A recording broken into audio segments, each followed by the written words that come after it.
Kia ora, everyone. Apologies for lateness.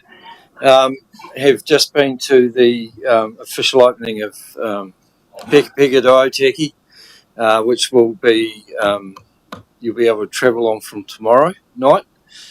So yeah, pretty exciting. Certain council have got a special mention this morning for the artwork that is on a number of the bridges. So when you are driving through, make sure you look up and see the work that Perihira has done, and which is really cool. Bit more low key than Transmission Gully, that's for sure. Transmission Gully was the Prime Minister, the Minister of Transport, the Minister of Finance, and a few others. Today was the Associate Minister of Transport, Karen McAnulty, with a few local MPs. But still a significant milestone in terms of getting there. And so, Perihira, could you please do the honours and open our session today? Thank you.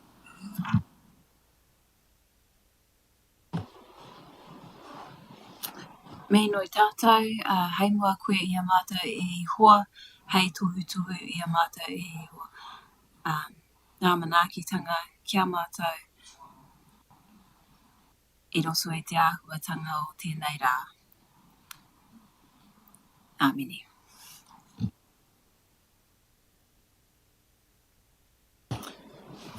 So we do have a couple of apologies. Justin's just texted to say he's running a little bit late.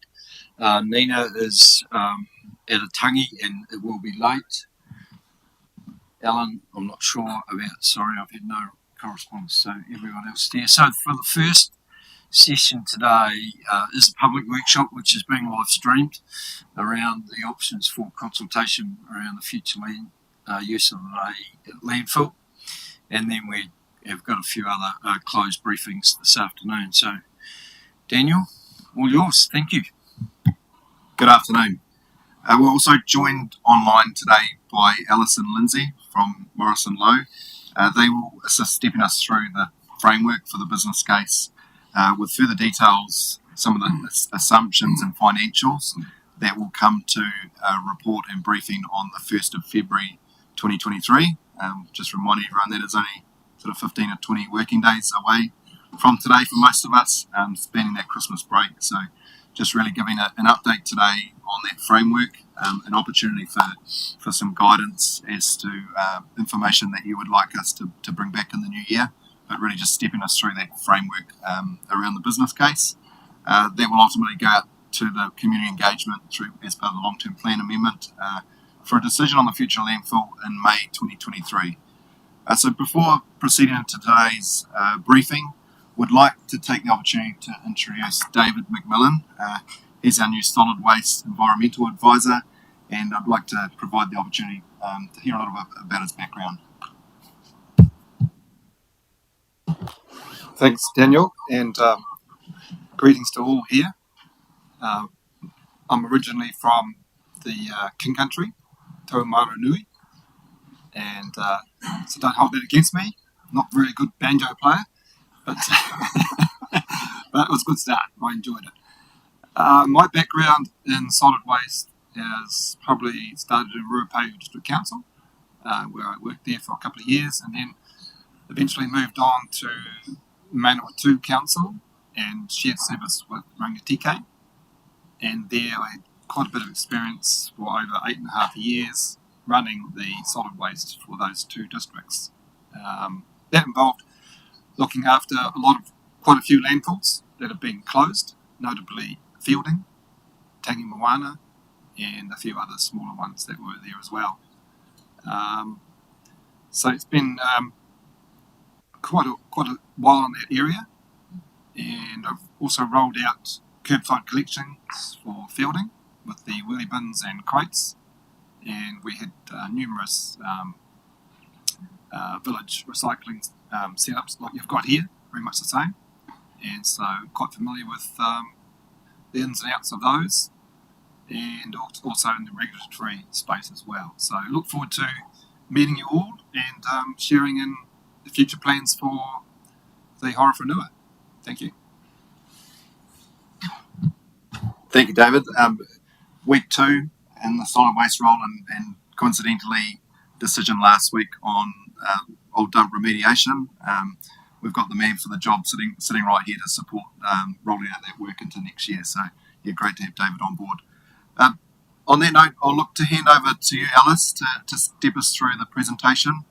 By all means, if there's questions throughout, if you can push your button and we can signal that. We're pretty familiar with these online presentations now, so we're in your hands, Alice. Thank you. Kia ora koutou. Kia ora, David. Nice to have you on board with the team. And kia ora, Pirihara. Thank you for the intro, and that's very cool that your artwork is part of that Otaki to Pekapeka motorway. So yeah, just as we go through today, because Lindsay and I are online, we'll get Dan or someone else at the table just to forward through the slides as we go. And again, just butt in, because I can't see the hands going up as we go through.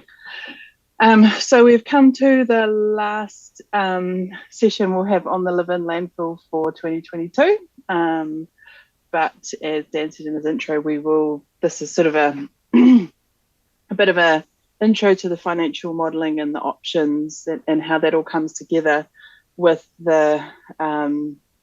with us coming back on the 1st of February to actually present the financials around those options and refine what I guess the questions will be for consultation that go out in March, April next year, with the decision, I think Dan referred to it as being May. So we've actually done a lot in the last few months, just to say all those things that are green are all the things that we have ticked off what we needed to do this side of Christmas. So it's a big effort and have enjoyed working through it with you. Quite challenging decision making for you all. So that's really the kind of the intro where we're at.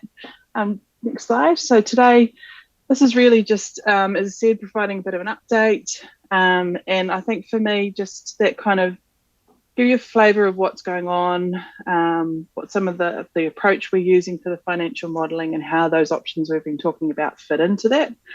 But also keen is, and I think Dan said it in his intro as well, just to hear some of the things that further questions you might have as we bring the financials back at so 3. Next slide. So this is just at a high level. This is what when we look at the modelling of the options, this is how we've been framing this up. So what you end up with is a situation where we're comparing the out-of-district disposal of council's waste, which would mean that the Levin landfill would remain closed. And we're comparing that to the in-district option, where the Levin landfill is reopened. Then underneath that, what we're looking at is there's a range that the amount of council tonnes that need to be disposed under those two options. There's a range, and it depends on the nature of the curbside services that council chooses to introduce through your WMP review process and the 2024 LTP.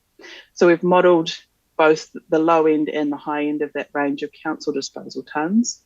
When we look at the in-district option and the reopening of Levin landfill, we're looking at options that both look at a 10,000 tonnes per annum landfill and also a 30,000 tonne per annum landfill, with fundamentally showing that if you have much greater commercial tonnes alongside council's tonnes, what the revenue looks like for that. And in general, that's a higher revenue.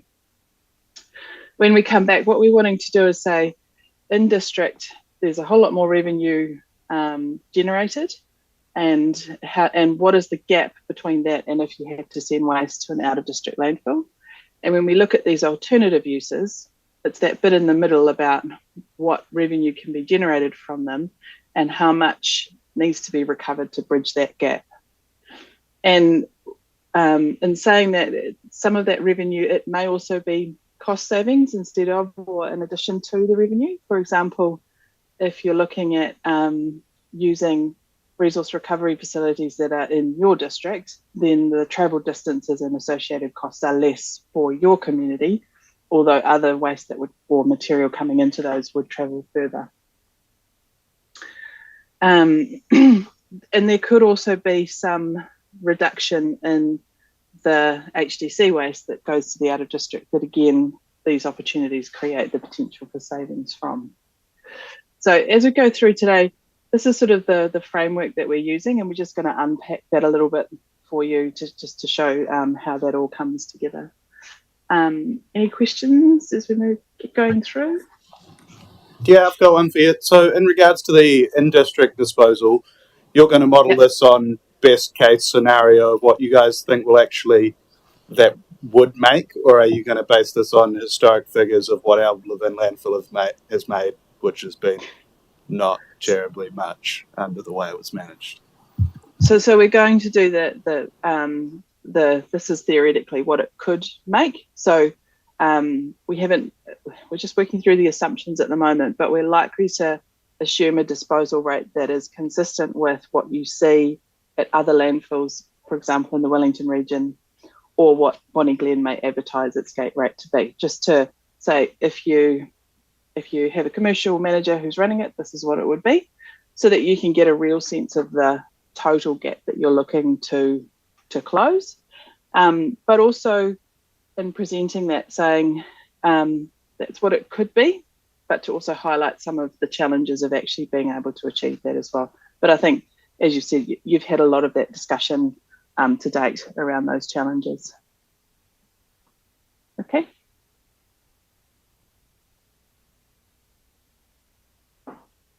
So this is just this is what your council controlled waste is made up of. So this is the waste to landfill. You've got your current waste to Levin transfer station, which includes your curbside. There's material that's collected at the Foxton and Shannon transfer stations, which comes into Levin and is then disposed. You've got sewage sludge currently, but when Entity C is formed, that material will become the responsibility of Entity C to find an outlet for. And then you've got the additional waste of a rates-funded curbside is introduced. And the reason there's a range there is it depends what organics collection or food waste collection service sits alongside that. That's the key reason for the difference. These volumes are based on current today. So it's a kind of if you made the change from what you currently have now to a change in services today, this is the volume difference that you would see. The complicating factor is that you would also have additional waste due to population growth. And we've just said, let's just take this as a point in time now, as opposed to trying to model out the growth as well as part of that assessment. It still gives you, because we're talking about a comparative analysis now, it's enough to give you a sense of how they compare without getting to an actual costs point at this stage. If in future Entity C chooses to, it may still choose to use your disposal arrangements for its sludge, but likewise it could be if you had Levin landfill opened, that would then become a potential source of commercial tonnes from Entity C as well. Any questions on that one? Yes, just a question about the sludge, because in the previous Morrison Solutions report there were some assumptions around the minimum mixing ratio required, and I think your assessment was that it's the 1 to 10 instead of 1 to 4, which was in theirs. So is that based? Is that still, that ratio still used for the purposes of this? These assumptions? So what you have, it's a bit of a the minimum mixing ratio. So you've always got to have a 4 to 1 ratio as a minimum, otherwise you get stability issues in your landfill. In operating Levin landfill and other landfills, the operator's preference is to have at least a 10 to 1, so 10 parts general waste to 1 part sludge. What you end up in this situation where you've got 1,250 tonnes of sludge with either 10,000 tonnes of total waste or 30,000. So in the 30,000 case, it's of no concern. When you're in that 10,000 case, it's getting close to that. I mean, it is actually more like a 1 to 9 as opposed to a 1 to 10. But nonetheless, in terms of the industry, that's around about it's a bit of it's a roundabout, it's close enough assessment. Yeah. And we wanted to keep with the 10,000 tonnes because that was the total volume that was modelled by Morrison Solutions, so that we can remain consistent with that. So the conclusion that can be drawn there is that, and for the purposes of these options, there's no realistic commercial opportunity to take out of district sludge. Basically, the numbers mean that you could only deal with your own. Okay, thank you. Yeah, that's a good point. Yeah. You would need to have, you're going to need to have quite a lot more of your own tonnes to match that commercial sludge. Yeah. Right, next slide. So this one here, just we have talked about these before, but you've got that out of district disposal versus in district disposal, and then that bit in the middle, which is what are these alternative use options. Some of them will generate revenue, but there are other things you could use the site for that don't. So not having an end use, just letting the site settle and recover, monitor it, maintain both the Levin landfill and the old dump, continue to do that aftercare monitoring and maintenance on the site. No revenue associated with that. There's a cost to monitor and maintain the sites. Likewise, if you develop it for recreation use, that actually becomes a cost on council to manage that as a park facility. So on the other side, what we've kind of tried to group the alternative use options. So we've talked about the ones that support your waste minimisation resource recovery. So your local resource recovery park or regional processing facility.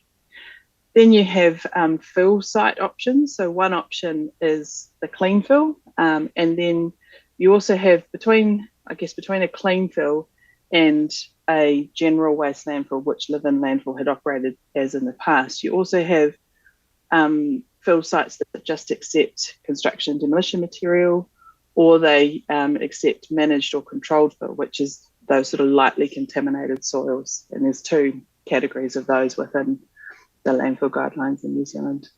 You then have the energy generation option. So one is where the waste is used as a fuel source, and it's a waste to energy facility. And alternatively, that development of a solar park across the top. The other areas, we've categorised them as primary industries for want of a way to put them together. You've got that forestry and or farming opportunities. You also have the opportunity to have a native plant nursery there. And so that's a use that could help support the restoration in the Hokio area by having that nursery local. So that native plant, and the other one that has that support for the restoration of the old dump is the clean fill. So clean fill means you can put a thicker layer of capping on both the old dump and the Levin landfill, offsetting your direct remediation and closure costs for those sites. Anything else under those alternative use questions? I think we've covered these before. Have I missed anything off the earlier discussions is also a question for me.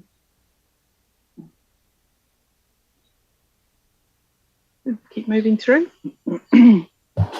I thought I just might remind everyone the context of why we've got alternative use options on the table. And so just reminding council that the reason you haven't been able to make a decision up until now has been because we didn't follow a long-term plan amendment process. And for that to be a lawful process, we must consider other options. And we've tested with you over the last couple of weeks and months some of those alternative options. And I just want to frame this slide by, this isn't us saying that all of these options are feasible options, but they are options that you've asked us to consider. And they're options that when the detailed business case comes back to you late January, early February, these are the options that would have been considered. So I just want to make sure that no one interprets this as us saying these are feasible options, or that these are our options. These are options that we've heard from elected members that you're wanting us to sense check. And so you'll recall from last week's public workshop, the forestry or farming option was one that you particularly asked us to make sure that we tested and incorporated into our thinking.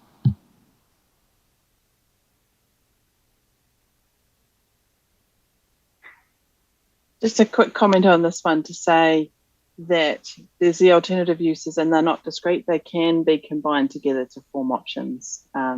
Whether you have clean fill, native plant nursery, and it's a recreation reserve, or it has, on the other side you could have clean fill farming, forestry, local resource recovery park, regional processing facility, and plant nursery. So all that does is it just means, where you've got multiple options going on, you've just got to be more careful about the areas that you've got available, and it may mean that you have slightly smaller versions of certain facilities. For example, if you were looking at a regional processing facility, the location for that is likely to be in the on-site borrow area, because that's the area where there's flat-ish land or land that can be made flat to create a platform for that type of activity, which mean you wouldn't, the clean fill would only go on top of Levin, landfill, and the old dump, and not filled into that area that was used, which was set aside for future filling. Just as an example. When we look at the long list options assessment,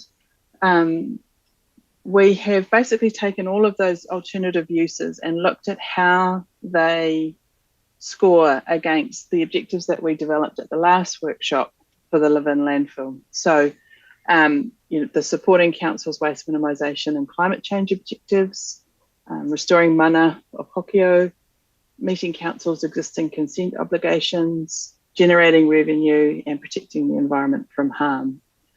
The options, what's common to all business case long list assessments is the critical success factors, where you look at, do these options, how do they fit with council's wider strategic direction, strategic alignment?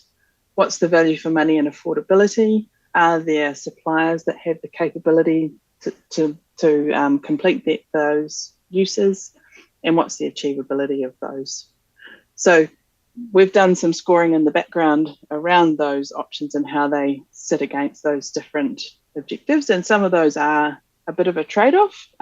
So the more, what we heard from earlier community discussions is the more we leave it alone and let the site recover itself, then that sort of aligns better with their views on just, letting the environment do its thing.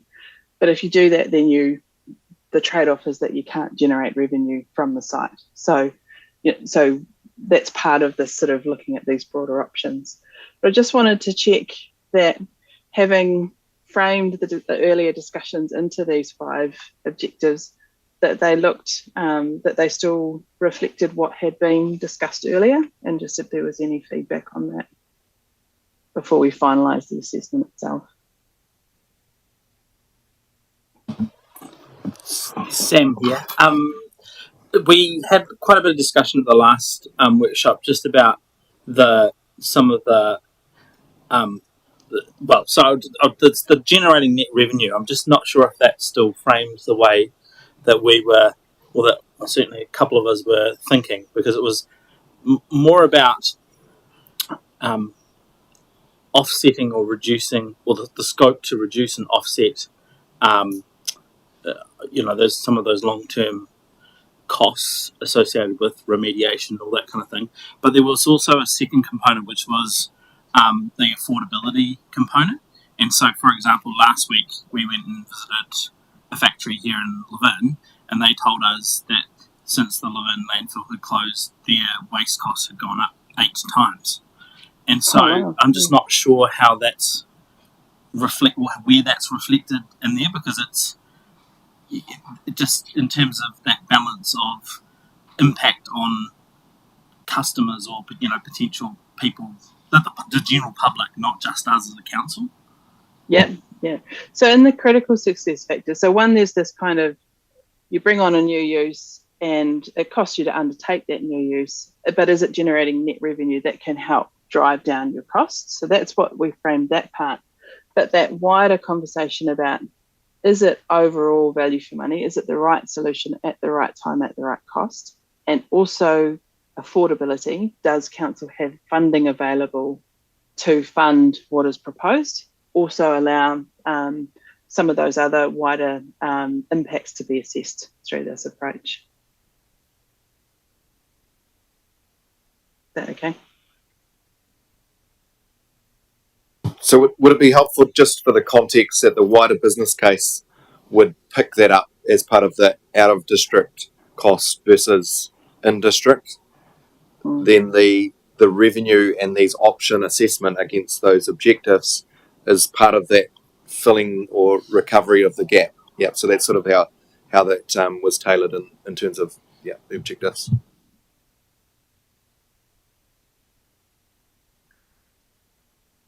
Cool.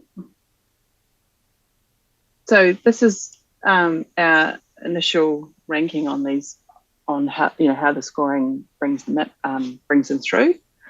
So, and this is that kind of qualitative assessment as opposed to what happens next, which is where we actually run the financial modelling to provide that bigger financial picture. So the highest ranks are options: clean fill, native plant nursery, local resource recovery park, and regional processing for organics or construction demolition material. So those highest ranked options are ones that either support restoration of Pokio or they support council's waste minimisation and also generating revenue.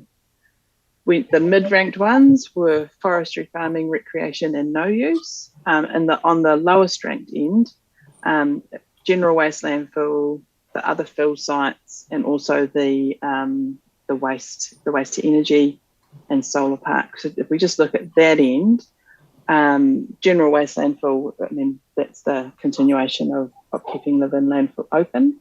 C&D managed fill, controlled fill. The challenges around introducing new environmental impacts with those that have to be managed. Waste to energy scores very similar to continuing to operate a landfill. And the reason solar park scores low is it's technically quite challenging to implement that option, given it's sitting on top of an old landfill site. That note below the table, it says options include out of district disposal, except general waste landfill. So when we did this options to ensure that we had covered what does it mean to have a landfill in Levin versus these other options, we kept the in district.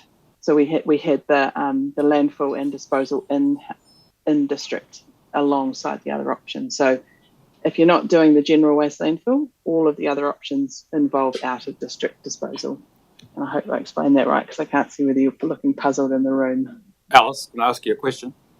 Of course. Are you going to share some of the detail around those rankings with us? Yeah, that's right. So so what we are going to do in January is prepare the business case update refresh document. So the actual options assessment table will appear in there, so you'll be able to see it and be able to provide feedback on that through that workshop process. Yeah, just at first glance, I mean, that was a good explanation, but at first glance, it looks like the highest, the lowest is basically the cost of implementation rather than some of those other values. I mean, for example, interesting. The solar park, I mean, that would be a great idea to generate revenue, but it would obviously be expensive to set up. Yeah. So some of the other notes around that thinking and justification would be great. Yeah, definitely. And actually, interestingly, for me, it actually was more about those points at the bottom. They have benefits because they help with the restoration, or they have benefits because of they're supporting council's wider waste minimisation. So interesting when you see it clean, that it just looks like high cost versus low cost. But yeah. Okay, keep moving through. Yeah, I think just conscious this is to help frame how we take that conversation through that community consultation process. There's a lot more financial and detailed background that we'll be able to come back with next year, and there'll also be a process where we'll need to connect up with NLG and PMG to certainly step through this process alongside us prior to public consultation.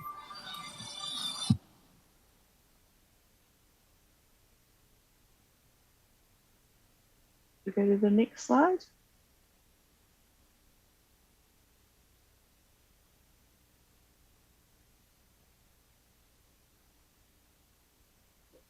some of this we've talked about already. So we're just saying for the in-district landfill, 30,000 tonne per annum and a 10,000 tonne, looking at whether it's 4,500 or 8,000 tonnes of council-controlled waste through that.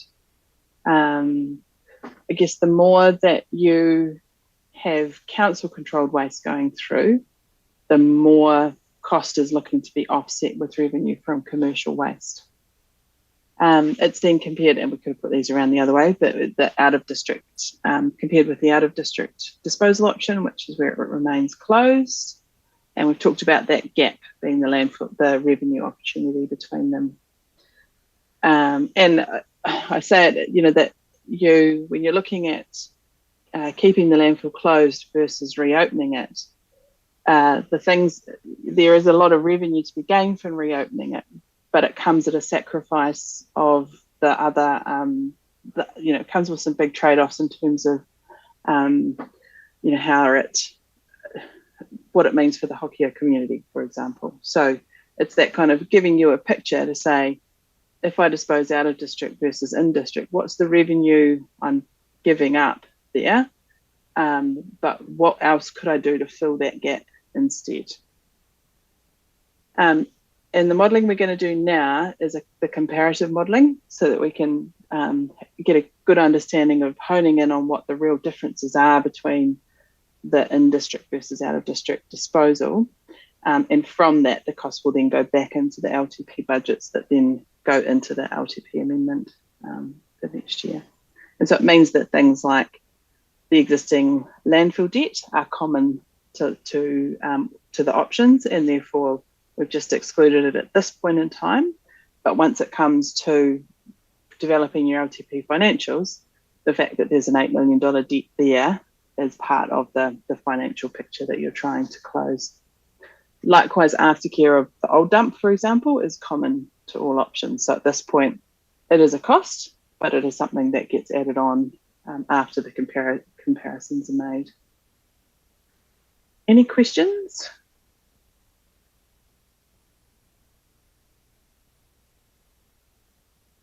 So this just circles back around to the slide we had at the start, which is to say, out of district, in district, this is how these other, the ranked options for alternative use come into that. So you'll see it's actually taken off the general waste landfill from the lowest ranked options, because that becomes the box on the right, in district landfill. But yeah, that's just effectively a summary of the way we're framing it up. And one of the reasons for doing this is you've got that question around combining of options, and you've got the question around what's the scale, what scale do you set your local resource recovery park? Is it a 10 hectare site? Is it a 2 hectare site? Do you have these 5 activities taking place there, or 10 activities taking place there? By looking at it as a revenue gap, we can then say, okay, let's say it's a regional processing facility for organic material. It's in order to bridge the gap, I don't know, there's a $2 to $5 million gap between the two options there. What scale of facility would you actually have to build to bridge that gap? Is that realistic? Is that a size of facility that we see built elsewhere in New Zealand? Or is that unrealistic and it's not going to fully bridge the gap? What else can we do to bridge the gap as a concept? And that's really the last slide. I think the next one just says what's happening from now. Oh no, we've got the, so what we're working with the team at Council on in January and sort of leading up to the workshop is sort of how do we frame up the potential consultation options questions. So one is sort of asking that question and making sure we can present the financials around the in-district landfill open versus out-of-district landfill closed and what the revenue gap looks like. We then think it's worth getting that feedback from the community around those objectives and understanding what's important from the wider Horowhenua community about which are important, and then having the alternative uses there and letting the community also provide that feedback around which ones they would support. And I think that is the last slide apart from the next steps. So we've got to complete this comparative financial modelling and pull that all into the draft business case refresh report, including which options are recommended for shortlisting. And then the draft consultation document is then based on that business case refresh. And then we'll come back to you on the 1st of February with the business case and consultation for discussion. Any other questions? And likewise, if there's questions that come up afterwards, then it's useful to have those to feed into the process as well. Just a question from Sam. I'm just wondering to what extent we could build into the consultation document or process a question or a series of questions that relates to, for example, if there was a decision, if the preferred option was complete closure of the landfill, if it was around the landfill not accepting general waste, I'm kind of wanting to get that community feedback around what role do you want council to play in the solid waste activity. And I know that that's it's more of a question for the waste minimisation plan, but I think it's relevant to this because, for example, at the moment the assumptions are based around council controlled waste. But if your landfill wasn't if their landfill wasn't accepting general waste, it doesn't mean that council couldn't change the settings. That means actually our council controlled waste is a lot more limited. For example, if you stop doing curbside, the limited curbside that we do now, stopped operating transfer stations. And so I'm just wanting to see, I guess so I'm looking for CEO advice here, is could you build in some open questions around that to, I guess, gauge that early feedback around role of council if you went down a track of no general waste in district? So what I'm wondering is when we get to that point in time, come late January, early February, where we've got the updated business case, the options are presented to council, and you give us that final steer on how we're presenting and consulting on those options with the community. What I would expect is that the consultation document signals what we will need to address as part of the 2024 long-term plan. And so what I'm wondering, Councillor Jennings, is I think the open-ended questions are a good thing, and let's do it in a way where we're not setting the expectation that we're going to solve all of that as part of this LTP amendment, but we're trying to get an early steer from the community to help inform those conversations as part of the 2024 long-term plan. What I'm also wondering is, so obviously we've been out seeking interest for the new citizens panels. As of yesterday, we had over 100 people. And so the conversations Mayor Bernie and I have had is we're probably going to need to split that into some areas. And so it might be that we have a specific solid waste focused citizens panel, and we could use that as a very casual but meaningful information conversation with members of our community about those those open questions that you're asking about. Well, if we are closed, what does that mean our future role is? And if that does mean our future role is we are in the solid waste service delivery game, what is important to our community? Because they'll help inform the 2024 LTP and the upcoming WMMP review.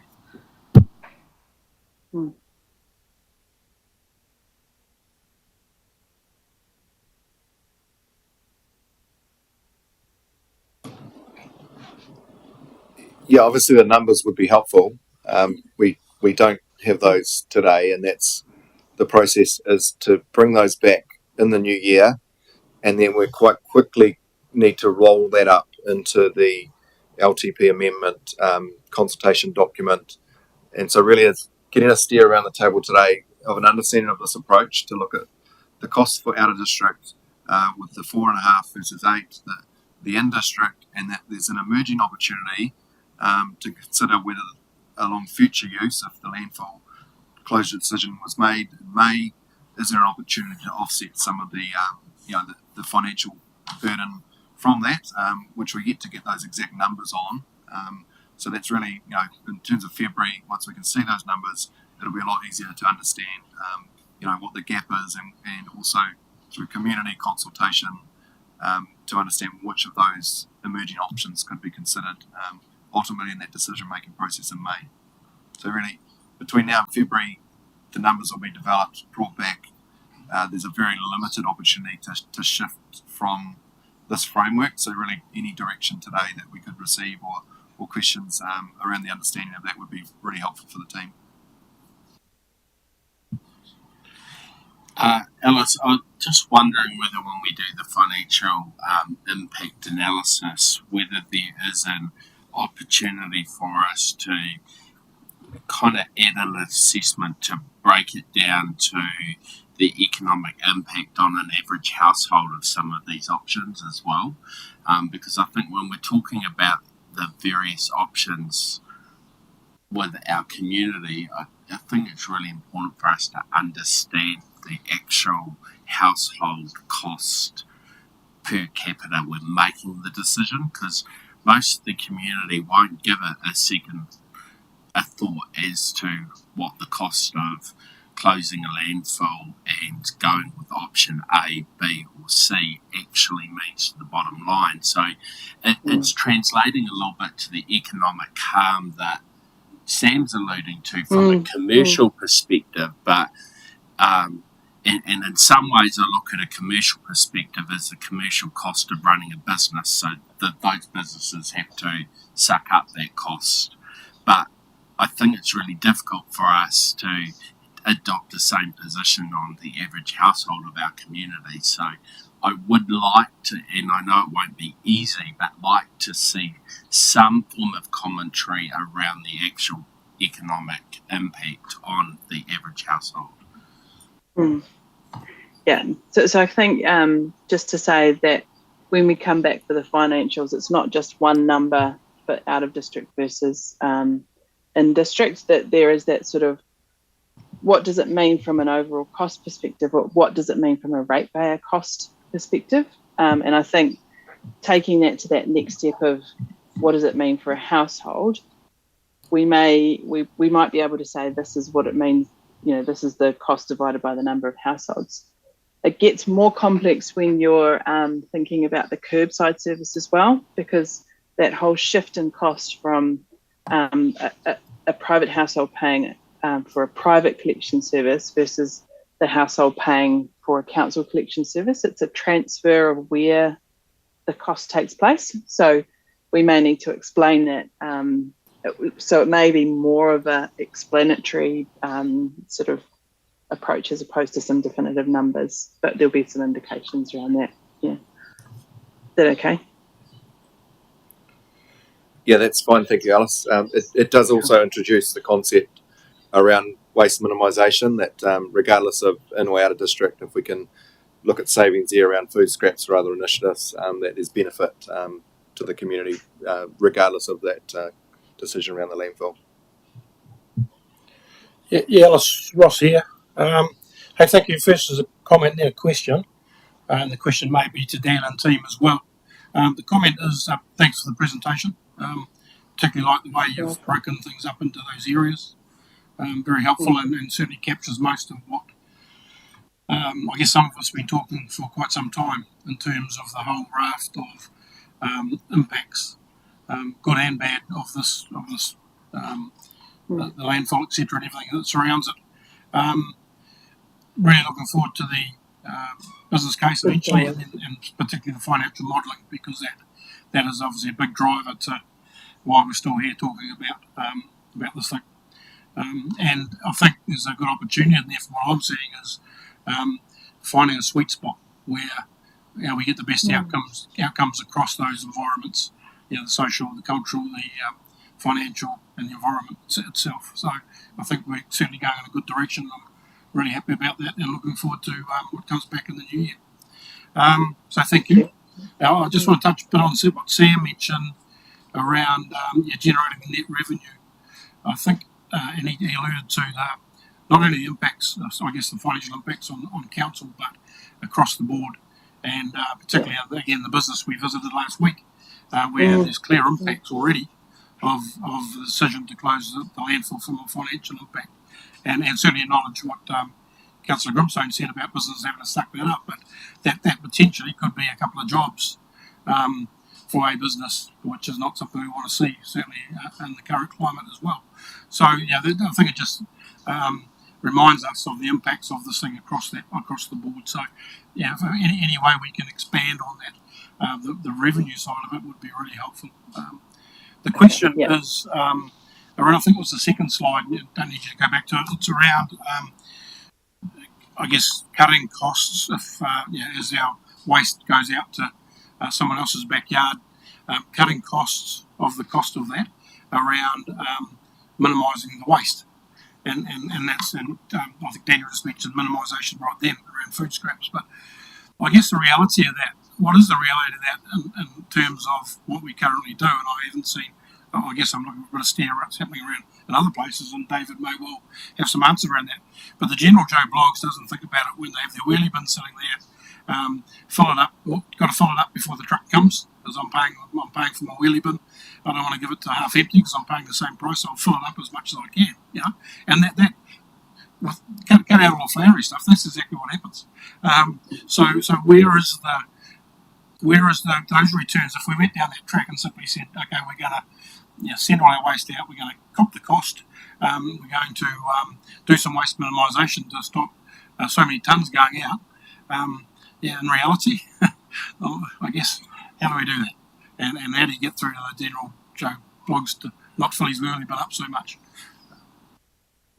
Thank you. David, did you want to have a go at answering this one? Because this was certainly something that you raised the other day when we were talking about this opportunity. Yeah, tautoko with all those points there. I've got to be careful what I say because just keep in mind, I think probably what I was thinking about saying was that every option is going to cost. And every option is going to have political implications. Some people are going to be happy and some people are not going to be happy. Recycling is an expensive option. We've been guided down that road. But generally speaking, recycling is more expensive oftentimes, not always, but with plastics and paper, recycling, it's quite expensive to do. There's a cost to process. Green waste is probably the cheaper option to take the organics out, the trees, everything that grows, the kitchen waste. That reduces what goes to landfill, which is great because you stop methane production. You can use the topsoil that you get from your green waste processing to cover. There's more cover for the landfill, so you've got a place to put it. If you get a certain grade of topsoil from your green waste, you can sell it back to the community, being mindful, of course, that other people are already doing that, so you're competing in that market as well. But yeah, it's not going to be a simple solution. There's going to be winners and losers in this whole process. It is a Class A landfill. Council has spent a lot of money making it compliant, making it a very, very good, high quality landfill. When we close it, the costs will keep on. There'll be closure costs, there'll be maintenance costs. Those are things to keep in mind. The landfill will not go away. It will be here for some time. We're probably talking, many generations. The landfill will still be here. There'll be maintenance, will ramp down as time goes by. But by closing it, there's still a cost to close it. And for some people, it's a lost opportunity. For other people, it's a gain because you might be championing a certain outcome. And yeah, I don't know. Yes, there's lots of things to crunch. It's not an easy decision to make. That's why we leave it with the community, I guess, to make that decision. Back to your question, Councillor Brannigan, around, because what I think I heard in your question was, okay, so if the landfill does close and council still, the cost is an impact, and so therefore how do we reduce the cost of managing waste? And you've obviously heard some commentary around, well, recycling still costs as well. But I think that this comes back to Councillor Jennings' earlier points around, well, can we have that broader conversation about if the landfill does close, do we still want to be in, what is our role as a council? Because your role as a council, there's a role around leadership and advocacy, there's a role around coordination and facilitation, but then there's this potential role around service delivery, and the way in which this council chooses to offer services can have a fundamental impact on the way people interact with their rubbish and waste. So the size of wheelie bins, the offering of food scrap service, green waste service, all of that, whether we keep doing rubbish bags or we enter the market, which means we then potentially have a monopoly over the private industry around wheelie bin offering at a smaller size, all of that impacts the way that people will interact with waste, which will then have an impact on cost ultimately. But the important point is that minimising rubbish doesn't necessarily always mean minimising cost. And that's why we need to look at that broader wellbeing framework around environment, economic, social and cultural.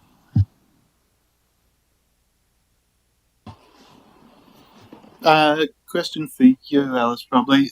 So I understand there's a separation between the use of this site and the wider waste minimisation strategy, but what you're presenting here kind of frames and dictates that if this site isn't used for waste out of district is the only result, which, I mean, clearly it is in the short term.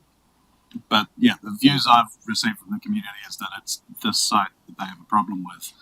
But there's a pretty strong desire that we own our waste and not make it a problem of another district and increase costs by doing that. So yeah, the part that's kind of missing for me in this, which I know you don't want to make part of this and it's part of a different strategy, is are there other viable landfill options within our district, and are there other viable locations for a resource recovery centre or something where costs could be offset but we could still restore the mana of this Wahitapu site? And it's probably that one around this in-district landfill versus any in-district landfill. We probably it's probably the one that showed over the last few days as we've been talking to the team. I think we probably should add that in just to close that off about when we're looking back at these objectives, what would that support or not? So and it might be that, yeah. So one, I think we should probably put that one in. And it definitely comes up around the resource recovery facility, that whole, if it's not this site, what if that was developed on another site is certainly part of are we duplicating some? Is this really the ideal location? So yeah, those are things that are part of our thinking. Yeah, because if you had a local resource recovery park, it would probably be better to be closer to the population centre as opposed to 7 kilometres out towards Hokio. When you're thinking about a processing facility, you are trading off the impacts that inorganics or C&D processing facility would have in the community the Hokio community, or another community that had the same impacts from it. Yeah. Awesome, cool. That covers my questions. Alice, Benny here. Just a couple of questions. In terms of the news last week about Wellington City Council building a $299 million waste sludge minimisation facility, what's the prospect of that being forced on us to use so that entity C can recover some monies when it is? That's my first question. Just wondered, what that looks like in a general sense. So where to start on that one? So that facility is specific to Moa Point, is my understanding. Yes. And it's at Moa Point. Yes. So then, but nonetheless, you will end up in the same. NCC will have the same questions around what to do with its sludge across its whole network, and they will be looking for opportunities to move sludge away from landfill disposal for the same reasons that Wellington has chosen to try and move towards the drier option for its sludge. So there are other options besides landfill disposal, and drying is effective, but it is quite expensive. That's the nature of it. There are other options around co-composting, using it for what's I going to say? So there are some other alternative uses, but nonetheless, that kind of it's something that will come up for NCC. Sorry, that was a bit of a rambling answer. Yeah, no, that's okay. Yeah. Look, I didn't expect you to have an answer, really. But, my other question, though, related to... it's my other favourite subject, that's all. I've done a lot of work in biosolids and wastewater, but anyway. On the slide 12, you talk about potential consultation options, questions. And the first one is around, in district or out of district and the revenue gap. And I just wondered what about the other gaps? What about our cultural, social and environmental gaps that we're also probably going to have there as well? And they will, I don't know, the focus that you'll place on those gaps? It has to. And I think that's why that sort of when I said earlier about the trade-offs against those objectives that you've got, that is also part of whether it's an in-district or out-of-district disposal in its own right. You are trading that off. Yeah.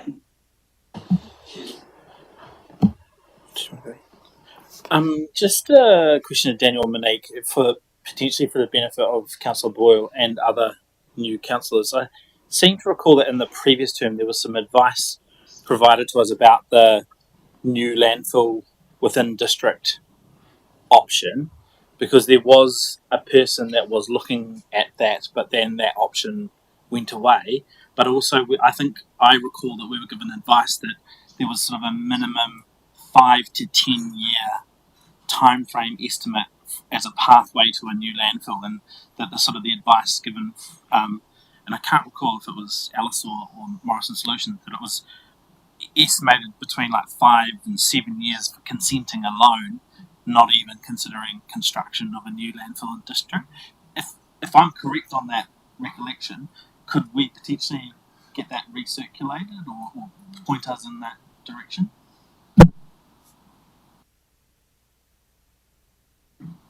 We can certainly get that recirculated. So from memory, actually, it was advice that Alice gave. And I don't think it was written advice, it was verbal advice in a workshop. But you're right, Councillor Jennings. At the time, it was is this an option? And it's like, yeah, it might be an option, but don't think that it's an overnight option. But that would be different to, for example, a resource recovery centre in a different location. I don't think we would envisage the same time frame associated with that as we potentially would a consenting pathway around a new landfill. I think Alice might have also provided some advice about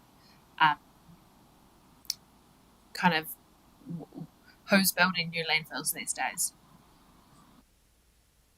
Not many people, from memory, was your advice, Alice? Yeah, that's probably a general statement. Yeah. There's something like it probably comes back to that fundamental 80% of the waste in New Zealand actually goes to 4 landfills.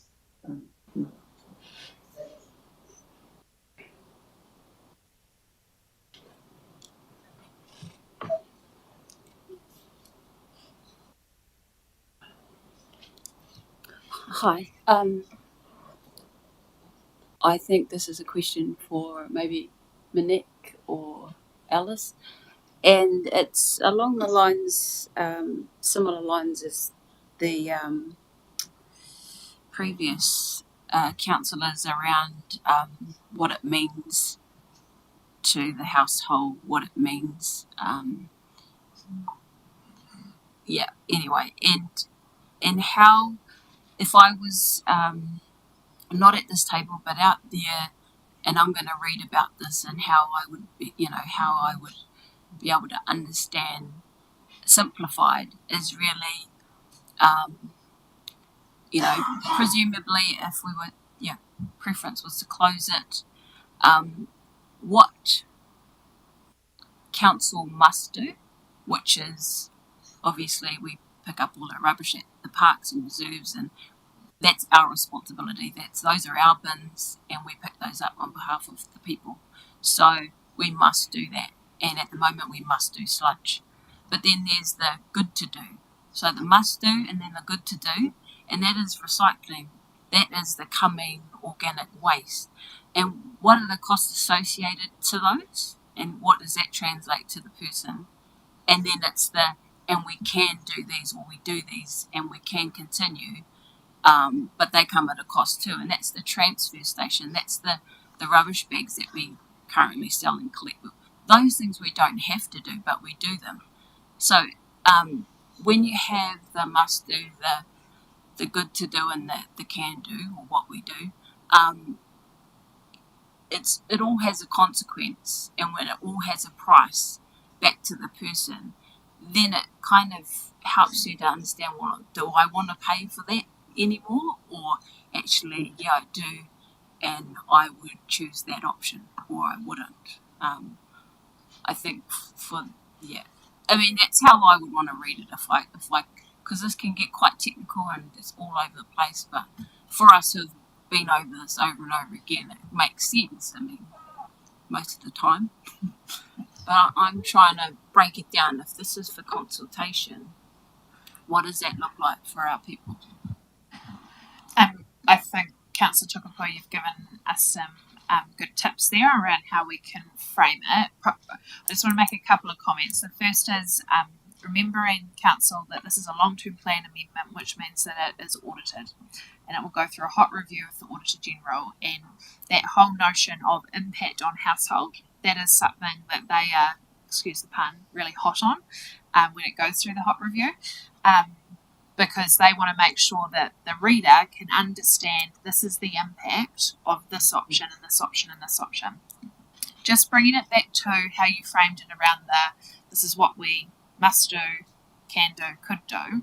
Just reminding the table that, remember, we're not consulting as part of this amendment on whether we do some of that stuff. We're consulting on whether we close the landfill or not, which will have an impact on the cost of all of that stuff.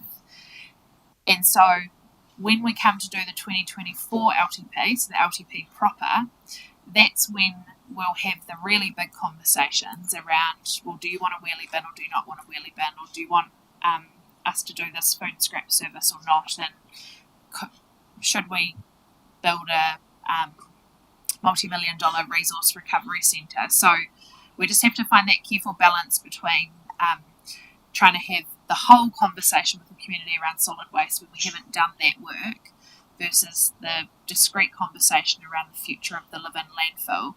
And I know it's really hard to separate them, which comes back to a lot of the rationale that council have for a while been like, how do we actually see the broader context here? But I think we can weave some of that language and some of that thinking into what does it mean for a ratepayer or a household in the consultation document. I can see the team taking notes. Yeah, and just more to the point around the good to do example, recycling, it just helps to understand, okay, well, if they're all keen about recycling, that we continue with recycling despite the cost, then it makes sense to go into those options like recovery centres, and it's just like one thing leads to another.